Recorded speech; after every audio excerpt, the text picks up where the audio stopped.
Hi hello నమస్తే welcome to Telugu ప్రభ. నేను మీ journalist Shivajyothi. ఈ రోజు మనం తెలుగు ప్రభ న్యూస్ పేపర్ లోని ముఖ్యాంశాలు చూద్దాం. ఆకాంక్షల దిశగా అడుగులు వేస్తున్న తెలుగు ప్రభ, రెండేళ్ల పాలనలో ప్రగతిపై తెలుగు ప్రభ ప్రత్యేక సంచిక ఆవిష్కరించిన డిప్యూటీ సీఎం బట్టి విక్రమార్క, మంత్రి శ్రీధర్ బాబు. ప్రధాన సంచికతో పాటు పాఠకులకు ప్రత్యేక కథనం కూడా అందిస్తున్న తెలుగు ప్రభ. సో ఇక్కడ చూసుకున్నట్టయితే జనం కోసం జర్నలిజం అంటూ ప్రజల పక్షాన నిలవడమే తప్ప ఏ రాజకీయ పార్టీకి కొమ్ముకాయని ప్రముఖ తెలుగు దినపత్రిక తెలుగు ప్రభ. రోజు రోజుకు పాఠకుల విశేష ఆదరణ పొందుతున్న సంగతి అందరికీ తెలిసిందే. పాత్రికేయ ప్రయాణంలో మంచిని మంచిగా, ప్రోగ్రెస్ రిపోర్ట్ పేరిట, చెడును చెడుగా, ఛార్జీ షీట్ పేరిట అనేక కథనాలను ప్రచురించిన విషయం విదితమే. రాష్ట్రంలో రేవంత్ రెడ్డి నేతృత్వంలో కాంగ్రెస్ ప్రభుత్వం ఏర్పడి 2 ఏళ్ళు అవుతున్నది. ఈ కాలంలో సర్కార్ అనేక సంస్కరణలు చేపట్టింది. ప్రతి రంగంలో సాధించిన విశేషమైన ప్రగతిని ప్రోగ్రెస్ రిపోర్ట్ పేరిట గణాంకాలతో సహా తెలుగు ప్రభ సవివరంగా ప్రచురించింది. తెలంగాణ రైజింగ్ 2047 పేరిట గ్లోబల్ సదస్సు నిర్వహిస్తున్న సందర్భంగా ఆ విశేష కథనాలు ప్రముఖుల స్పందనతో 2 ప్రత్యేక సంచికలుగా వెలువరిస్తున్నది.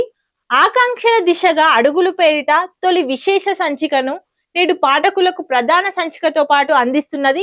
తెలుగు ప్రభ ప్రయత్నాన్ని డిప్యూటీ సీఎం బట్టి విక్రమార్క హర్షించారు. సో ఆ సంచికను ఆవిష్కరించి అభినందించారు. ఈ ప్రయత్నం కొనసాగాలని, తెలుగు ప్రభ మరిన్ని విజయ తీరాలకు చేరాలని మంత్రి శ్రీధర్ బాబు ఆకాంక్షించారు. ఈ కార్యక్రమంలో పాల్గొన్న తెలుగు ప్రభ ఎడిటర్ కమ్ మేనేజింగ్ డైరెక్టర్ సమయ మంత్రి చంద్రశేఖర శర్మ, అసిస్టెంట్ ఎడిటర్ చందనం శ్రీకాంత్, బ్యూరో చీఫ్ కొత్త ప్రశాంత్, పత్రిక సిఇఓ బావు రమేష్, సర్క్యులేషన్ మేనేజర్ బండారి అయ్యన్నలను చిత్రంలో చూడొచ్చు. ఇక్కడ రేపటి సంచికతో పాటు మరో స్పెషల్ ఎడిషన్ కోసం పాఠకులు కాపీని రిజర్వ్ చేసుకోవచ్చు. ఇక్కడ చూసుకున్నట్టయితే గ్లోబల్ సమిట్ కు నోబెల్ విన్నర్స్ కూడా రానున్నట్టు తెలుస్తుంది. అభిజిత్ బెనర్జీ, కైలాస్ సత్యార్థి కూడా ఈ గ్లోబల్ సమిట్ లో పాల్గొనున్నట్టు తెలుస్తుంది. ఎంతో కాలంగా మనందరం ఎదురు చూస్తున్న గ్లోబల్ సమిట్ ఈ రోజు ఎట్టకేలకు ప్రారంభం కానుంది. సో ఈ గ్లోబల్ సమిట్ ను మన గవర్నర్ జిష్ణుదేవ్ వర్మ ప్రారంభించనున్నారు. ఈ సమ్మిట్ లో మన సీఎం రేవంత్ రెడ్డి కూడా ప్రసంగించనున్నారు.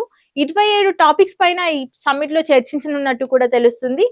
చూద్దాం ఈ సదస్సులో ఎవరెవరు పాల్గొననున్నారో. World economic forum CEO Jeremy Jurgens, Trump media technology group CEO Eric Swider కూడా పాల్గొనున్నట్టు తెలుస్తుంది.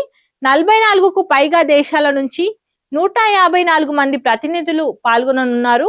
మొత్తం మీద 2000 మంది దేశ విదేశ అతిథులు అటెండ్ కానున్నారు.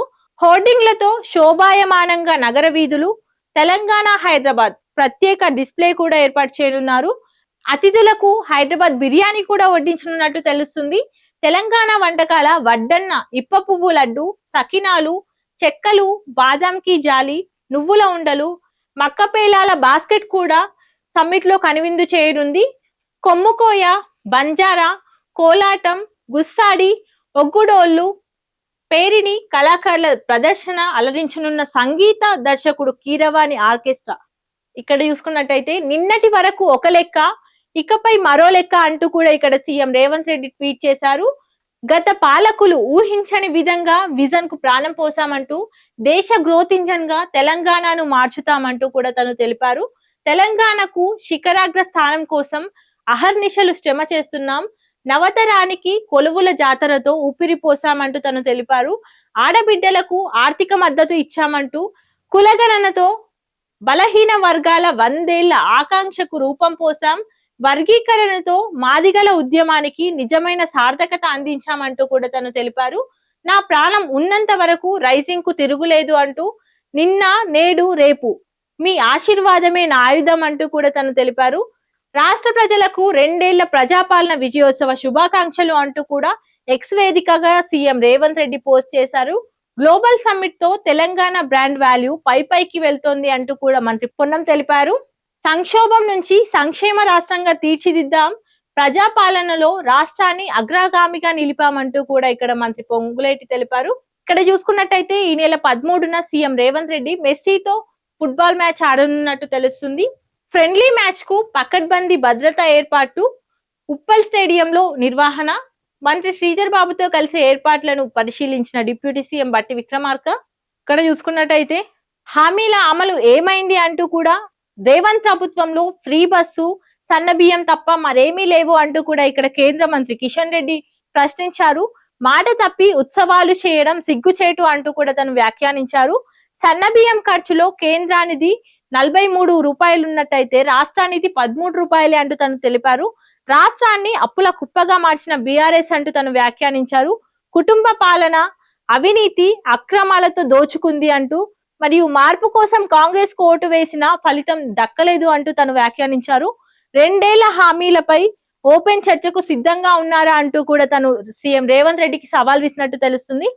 ప్రజావంచన దినం పేరిట బీజేపీ మహాధర్ణ చేయనున్నట్టు, కాంగ్రెస్ పై ఛార్జీ షీట్ విడుదల చేయనున్నట్టు తెలుస్తుంది. కాంగ్రెస్ ని గద్దె దింపే వరకు పోరాటం చేస్తామంటూ కూడా రాష్ట్ర బీజేపీ అధ్యక్షుడు రామచంద్రరావు తెలిపారు.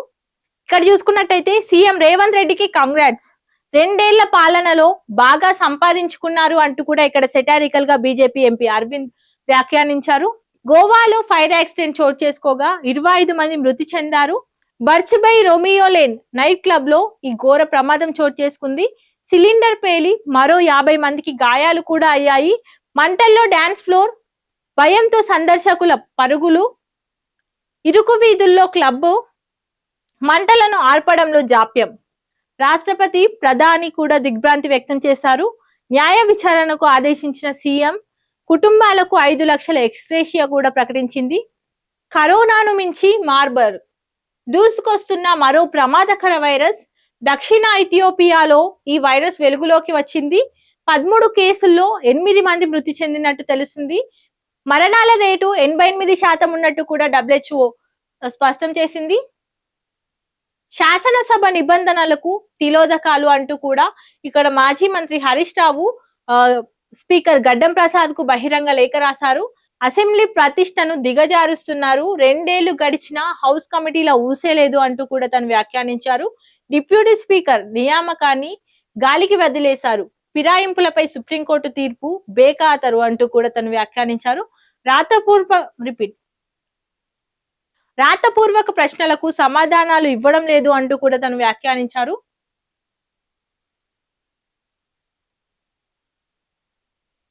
సో ఇవండి ఈరోజు తెలుగు ప్రభ న్యూస్ పేపర్ లోని ముఖ్యాంశాలు. మరిన్ని అప్డేట్స్ కోసం చూస్తూనే ఉండండి తెలుగు ప్రభ.